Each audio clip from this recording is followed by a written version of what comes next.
achieving fulfillment is the most important thing, then comfort will find its way. Because if you work at making money, then you won't work from a point of passion. You'll always have to feed back into the system. The system is a vicious cycle. Capitalism is a vicious cycle. And especially for the arts, like art isn't based off of capitalistic like notions or capitalistic ideologies. Art is meant for community, it's meant for sharing, it's meant for communication and connection. So all of that is directly correlated to being fulfilled and fulfilling other people and having other people feel fulfilled by listening or interacting with your work. And then, I mean, as humans, we're social beings. The fact that language is so centered in all of our communication means that even communication with ourselves, not necessarily that we have specific languages that we think in, because I don't even know if anyone thinks in a language, but the fact that we have the ability to iterate like things and thoughts and all of this, they're meant to be shared. So yeah.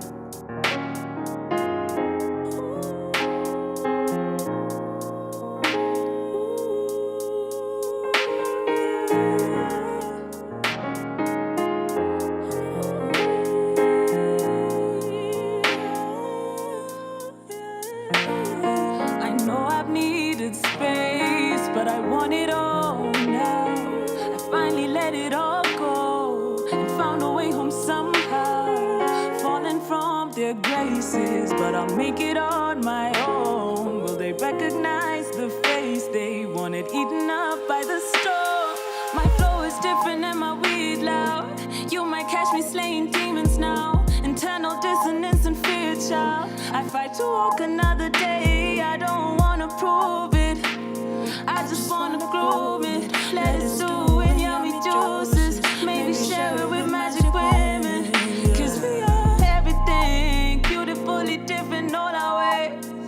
Mtajuaje, si chezi form ni rada mase. Within me I think I found a way to settle all the confusion that's been stewing in my mental. I've been treating life like it was on a rental, yeah. Never really trying to find a way to let go, but now I'm spelling all my words with intention. I keep it sunny when I'm blowing up your mentions, 'cause life's too cold to be passing ill attention. So miss me with your judgment and obsession. With making money yet still gambling your possessions, because your soul's the only treasure you can count on. So don't be wasting it on lesser friends and finding a way to be socially relevant, yeah. I know I've needed space, but I want it all now. I finally let it all go and found a way home somehow. Falling from their graces, but I'll make it on my own. Will they recognize the face they wanted eaten up by the storm? Eaten up by the storm.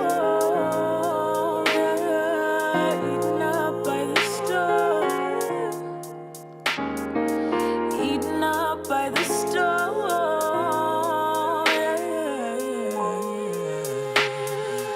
I have never been to Mars, but I imagine that it's intergalactical. Might leave some static. Oh, why can't I see? And I'm barely breathing. Oh, I think I've had it with central pieces. I need to get up out the shits and hope that the business. Need you to get off my dick so I can think. It's this feeling again, and I don't know. It's got me hating the world, feeling so low, but they don't understand the grip 'cause it's so strong. Wish I was so low, but I'm here. Anxiety is bitch.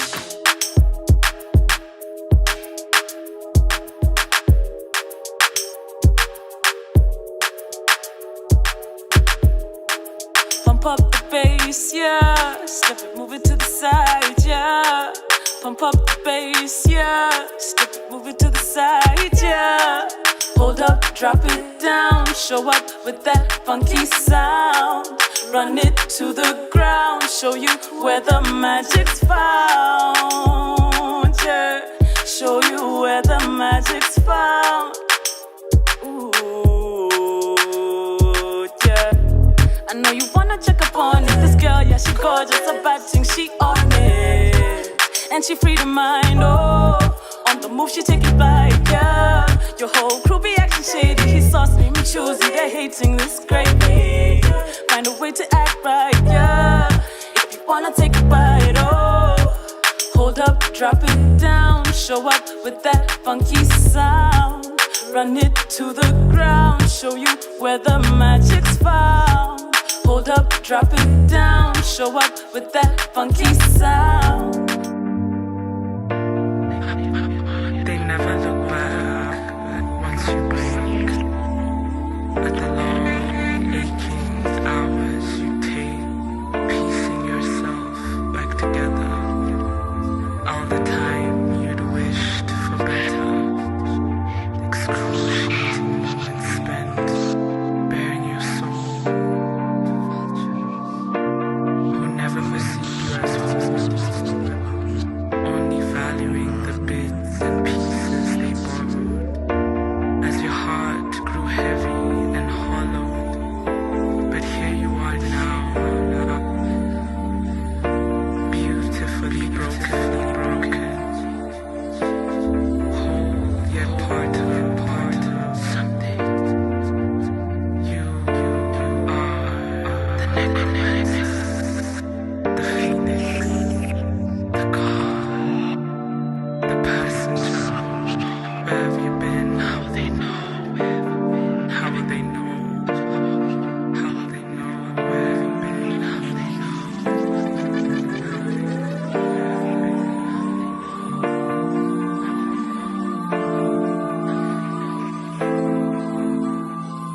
Wailing spirit finally free.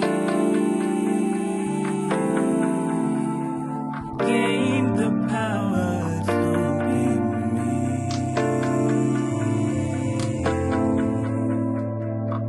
Release creeping slowly. New days before me. My heart bleeds softly. It might seep slowly. It might seep slowly. It might seep slowly. It might.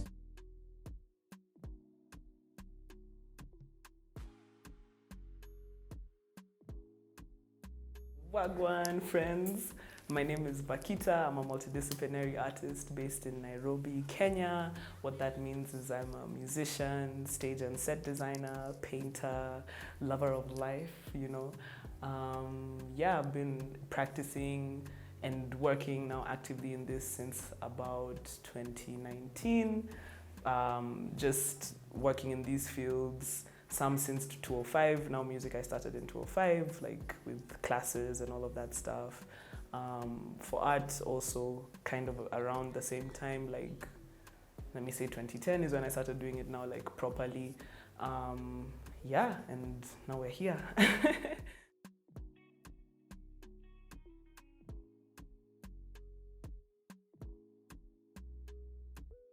I'd say my first creative memory is this memory of my mom and my auntie singing this song for my granddad. Actually, I don't even know if it was just for my granddad, but they used to sing this song together, which was like a duet. And it was so beautiful. And in that moment, I was like, wow, I really want to be a singer. Like I want to make people feel the way I feel listening to them sing. And my mom was always a singer. She used to sing in the choir. She used to also do like opera kind of stuff, you know, that type stuff. And then my aunt also used to do music, but more so being in a band. She was actually part of Eric Wainaina's band as a BGV kind of person way back in the day. And then went into radio. Both of them went into radio. So I don't know, just watching them maneuver different kinds of creative disciplines, but also still doing like their day jobs. I was just like, yeah, I want to be a singer, maybe also be something else, but I definitely want to be a singer. So from that, I started like kind of gauging whether my parents would be interested in doing something like this. My dad is very traditional, so from him from the jump, he was already like, what are you doing? But thankfully, because my mom was already in it, she was like, no, I want to raise my kids having had experienced and been open to creativity. So we started piano classes, we started voice classes, and I did that very seriously. Actually, I got to like grade 7 in piano, got to also grade 7 in voice. After that, I kind of fell back just because by the time I was even getting to grade 7, I was doing competitions for school, music festivals, drama festivals, also like, you know, helping with the sets and stuff like that.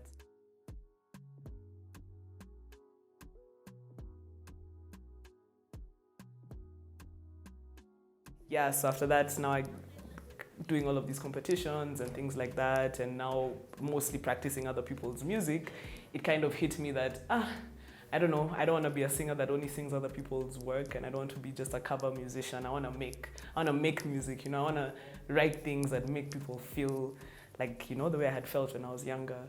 And through that, I started writing my own music, completely quit. So yeah, maybe it's a pattern for me. I don't always finish things, but but then I always try to at least exhaust everything that I can out of it. So I feel like I exhausted what I could in my music theory and practice, and started moving into music for myself. So I started writing songs, piano songs. A lot of my original tracks actually were piano ballads, or rather my first few tracks. After that, I started working with this producer who was in my high school, who's actually my producer till today. So yeah, we've been in the game together for like 10 years now. And literally I saw him like learning how to use the Fruity Loops, and it was so crazy. It was so crazy. And yeah, fast forward a few more years, I started performing live, because again, I had always done competitions, so performance wasn't something that was an issue for me, and it's where I felt most at home. So I was like, okay, I can perform songs, maybe that not some that are mine, some that are covers. And then I was like, okay, this is actually how people gig and do these things. And then that was in around 2015. So I did that for a few years, very, very small events. Yeah, so fast forward through the practicing, 2019 is when I started now landing like, I guess, bigger gigs, and by that time I was also like recording and releasing my own music on SoundCloud and stuff. So the traction was coming. From 2020 actually is, funnily enough, as much as that was the year that COVID like did the thing, that was actually my break as an artist, because I started now making my own music videos, doing all of this stuff. And for the music videos and art and set design, I was actually in a really, really good nursery school, again, which also like kind of prompted creation and creativity, because they used to have so many like painting classes, music classes as well, cooking classes, just creation classes. So my passion for set design started when I was so young. Like me, when I was playing with dolls, I was building them houses, not going and getting them bought, you know, just so that I could be part of building this world for them. Yeah. Yeah, actually my parents even thought maybe it was like, I don't know, maybe that I had maybe spatial intelligence here, you know, just building. And so I've always been really passionate about that, and like colors and all of this creative jazz. So the culmination of everything now came in 2020, when I was like, by this time I'd already been using like my music, my paintings for cover art and stuff, but now it's like, yeah, I want everything to meet. And that's when I did my first music video, Pump Up the Bass. And it was such a beautiful process, because I was like, wow, like, you know, we're in it. And yeah, since then it's just been a beautiful journey.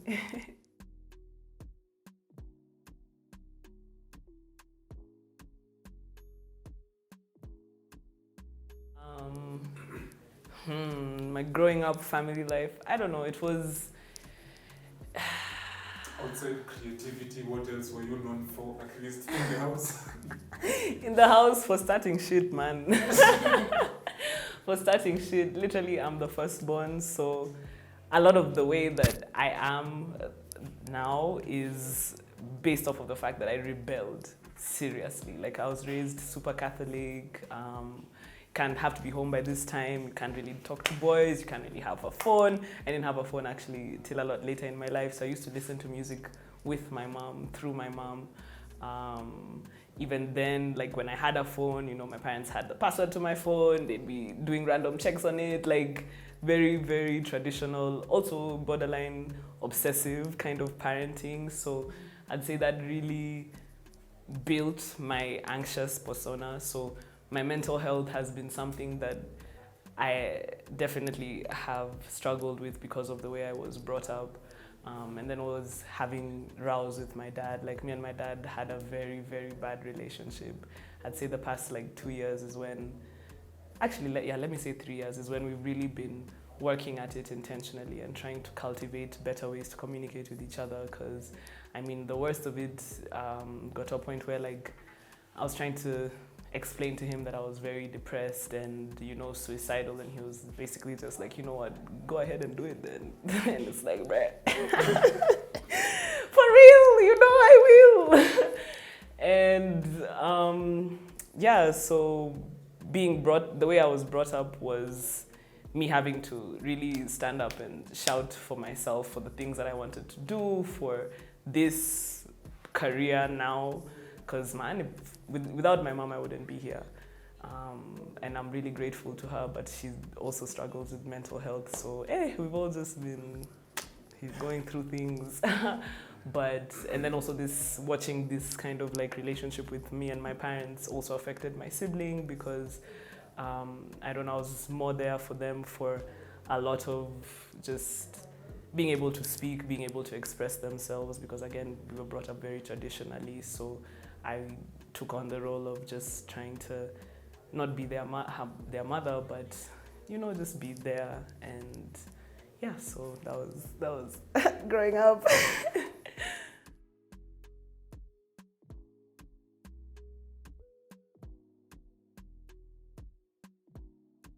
2019 was such a make or break moment for me, and without having had dropped out of school, without having had said, you know what, I can't do this anymore, I wouldn't have started working at my art as much as I did, because my dad didn't talk to me for like 6 months.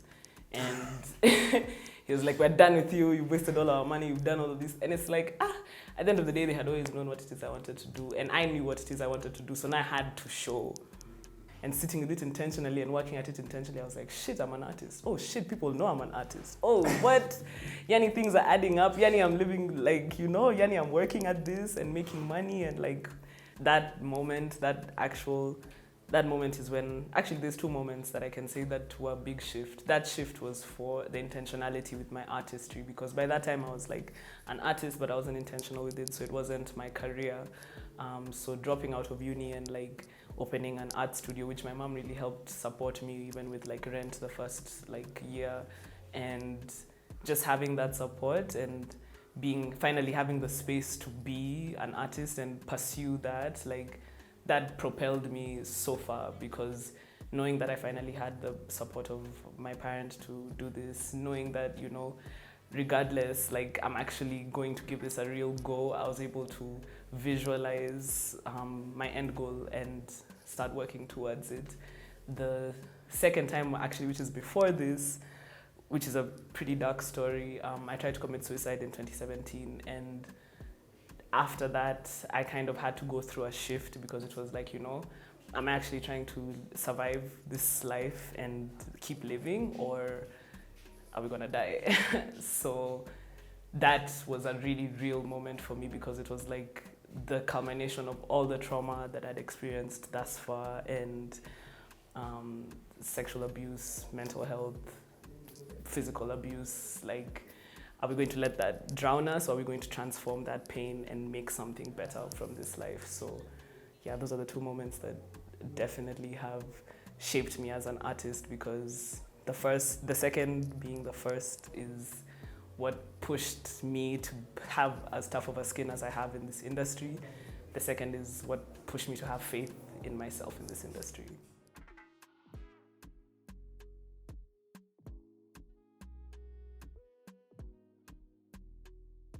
Honorable mentions in terms of support. Again, my mom. My mom has really, really shaped me. My music teachers. Kwanzaa, the high school, you had actually asked me this as well. So the high schools that I was in, I was in Msongari, then I was in this other school called Premier, then Rusinga, then this other school called Premier. And I don't know, shifting through that, all of my music teachers were amazing. Like my music teacher in Msongari, she was called Mrs. Njoroge. She was so amazing, Yani. Like she taught me everything that I needed to know about stage presence and confidence on stage, as much as it's still something that I work through and did take a lot of time to even fall into. Like now is when I can think back to all of the stuff that she was telling me, and it's like, wow, I know how to apply this. In high school then, Rusinga not so much because I wasn't there for a long time and I was very catastrophic even as a person when I was there. But the school I went to after that, which was Premier Academy, there was this teacher called Stella who was also my music teacher, and she was just like, she was amazing because I was the only music student and actually had to force my high school to offer music as a subject because I was like, man, you know, how in a British system school and you're not offering the arts, you know, in a space where offering these arts offering like artistic subjects is something that's already supported properly by the syllabus, you know. So yeah, it was just me and her and doing this like through O levels, and she really carried me through it. Also another teacher who then came in once Miss Stella wasn't able to be there for long, she was called Miss Linda. She's actually a musician. She was on Tusker Project Fame actually. So she's now the performer. She was actually amazing, and her voice. But she's the one who prepared me now for the industry. She was like, you know, if you want to do this, this is what it looks like. You've even seen me. I'm here teaching now because, you know, we had to take some time just to breathe and all of that support, like, yeah. And based off of that, like, I realize now actually in this moment that majority of my inspiration comes from strong women. My mom, these teachers who are all women, even the music that I listened to growing up now through my mom, Erica Badu, Lauren Hill, Jill Scott, all of them again, powerful women and women who literally will stand their ground and do what it is that they know that they need to do. So that's where I draw my inspiration, and those are the people who've put me in the place that I am today.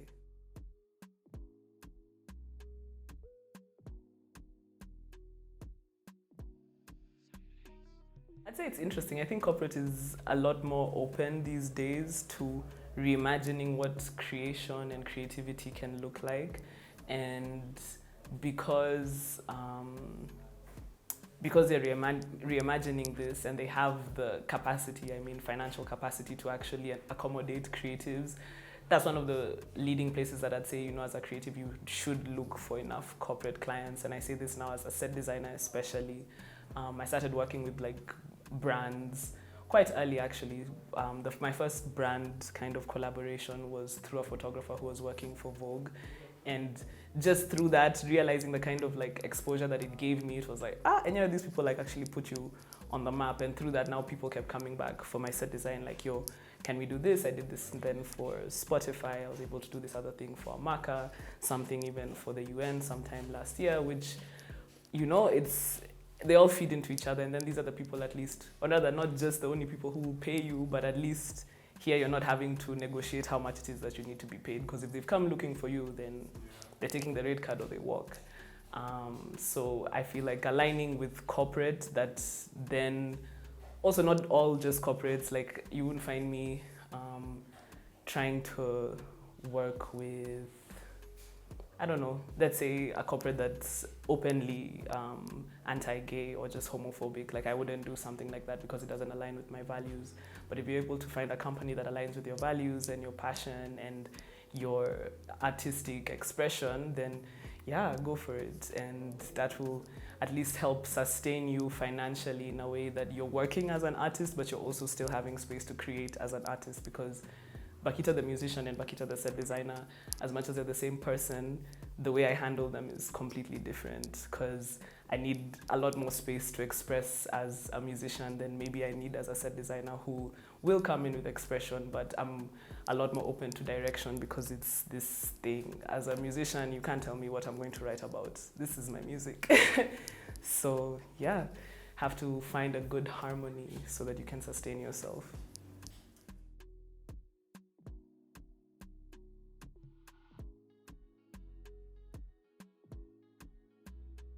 Wow. So honestly, I started small. For my music, I couldn't even imagine what my rate could look like and how to even navigate negotiating for what it is I even thought then that I deserved.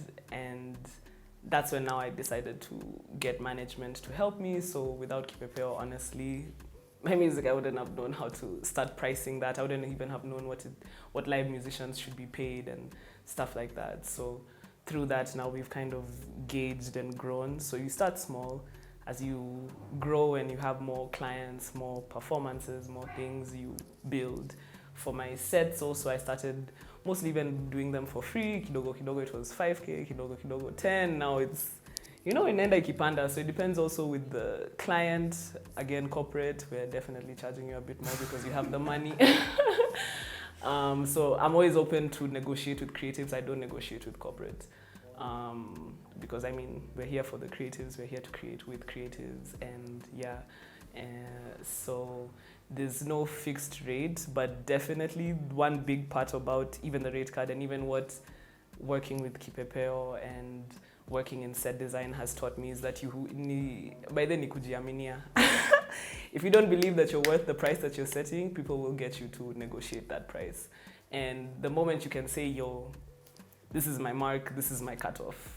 Like they won't bring you lower than this. Even if you overshoot and then knowing what the least you can go to is, heri usemeivo, then you start saying, oh, this is my cutoff, and that's actually your cutoff, and then someone is trying to get you to negotiate that. No, always mark a bit higher, have faith in that. If you reach it, you do. If not, at least you know what it is you are at the very least willing to leave this place with. And then also, I think you should be flexible with your rate based off of passion. Again, if you're, aside from even now working with creatives, just a project that you're passionate about, if it's something that will help you, will grow your persona, will grow you as a person even, do it.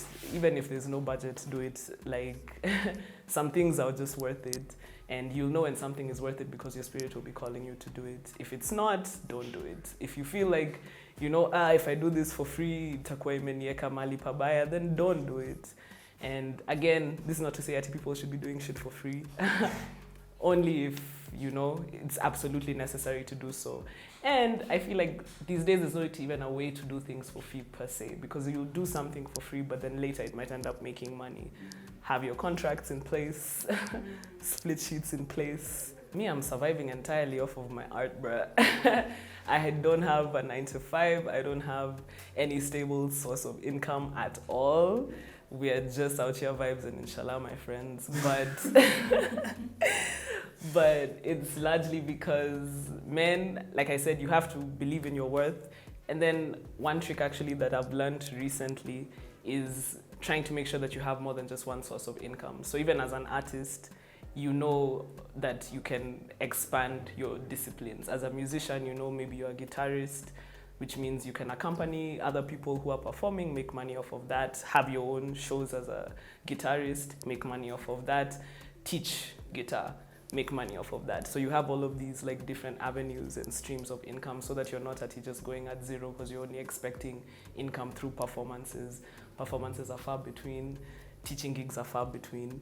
Heriyukwe, like with a few things. So for me, I make money off of my set design, my music, paintings also from time to time, stage design. So everything kind of just falls into place and you're able to just take care of yourself. So don't put all your eggs in one basket. They're lying to you. They're telling you put your eggs in one basket. It's because they don't want you to succeed. They don't want you to, retire in this life. They want you to be in debt forever. Like, definitely not that you put your eggs wide and then don't cultivate, but, do enough things that you're not spreading yourself thin, but you're able to put in your full effort into each of them. And man, it'll really help you and take you far. Yeah. And this was actually in university, and by this time I was already now full rebellion. I'm already prepping my people knowing that I'm about to drop out, so I don't have money. I'm not even making money as an artist. And we're there, you're just drinking water, then you sleep, because you can't sit there and start listening to not being able to actually afford food. And by this time, I was taking care of like my cousin who was with me, some of my other artist friends. So we're literally all there, starving artists. But I don't know, like, it's not even to say that finding jobs is easy, because I really know that it's not. But if you find a way to have an avenue to make an income, you have to work at that shit. Because the minute you slack, the minute you doubt yourself even, like, hey, me, I be doubting myself, but sometimes I collect myself and I tell myself I'm going to break down later.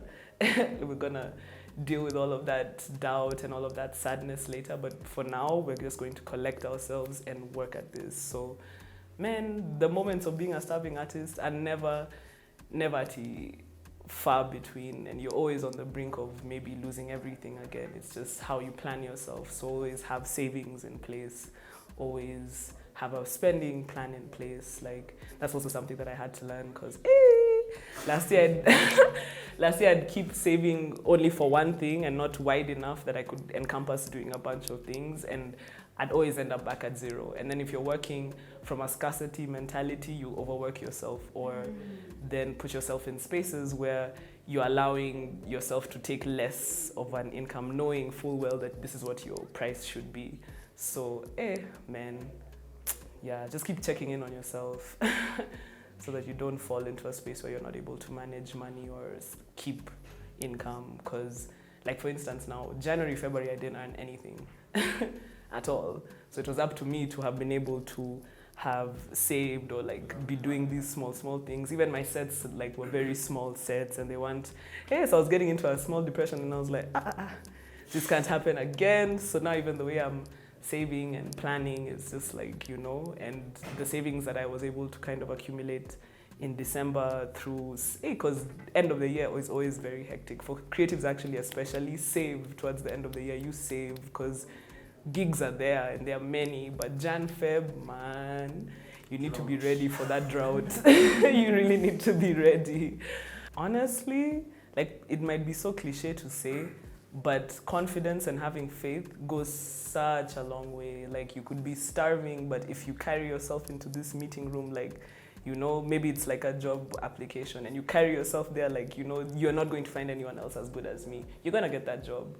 Positive affirmation, having faith in yourself, having the confidence to speak up for yourself will take you so far, man. Will take you so far, because people will not undercut you, or they'll be less inclined to undercut you, and you'll be less inclined to undercut yourself. So you won't be putting yourself in compromising situations. You won't be allowing people to put you in compromising situations, and slowly you can start to accumulate money. You can start to accumulate sustainable income. So that, and also that will do wonders for your mental health, which is something you should always focus on as an artist, like working on your mental health, especially since, again, sharing parts of yourself, you have to work on yourself. Otherwise, you give everything away and you won't have anything left. And the minute you don't have anything left, that's how we see which artist ended up going into drugs, or like ended up going into gambling, or like what, like, hey, take care of your heart and save. And if it's absolutely necessary for you to have this, and you're willing to compromise anything, I feel like already that's a defeatist kind of place to be in, but then you can do it. But if you know that you're not willing to compromise past a certain point, then just don't, and walk away from something if it's something that won't feed you emotionally, physically. Is it physically? Yeah.